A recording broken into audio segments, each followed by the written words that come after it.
Pemirsa operasional Jalan Tol Bali Mandara pacang ketutup selama 3 sekali jam. Ritat kala rahina nyepi, sake siu 900 petang dasa 6, nemonin rahina some tanggal 11 Maret sane jagi rauh.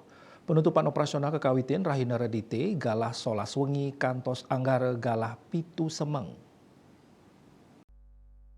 Direktur Keuangan PT Jasa Marga Bali Tol Iwayan Eka Saputra matutang wenten panutupan jalan tol ritat kala rahina nyepi. Jalan tol wantaside keanggen kendaraan darurat sekadi mobil pemadam kebakaran, ambulans, miwah kendaraan darurat sanelianan. Dani ngawahin sokongan perusahaan ring sajoning pemarkin upacara melasti tanggal kutus Maret inggih punika memperkanti sarang bages sani wenang indik pengaturan lalu lintas. Manut Dani jalan akses inggih punika ring widangan depo Pertamina nuju pelabuhan kantos Genah Melasti pacang kasiakayang khusus majang krame sani jaking laksanayang upacara melasti.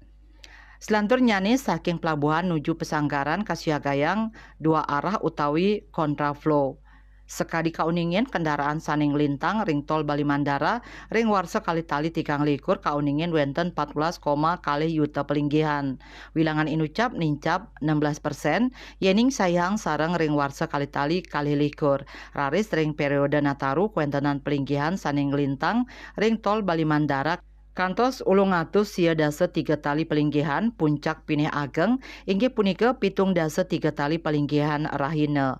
Parwata Bali Pos nguningayang.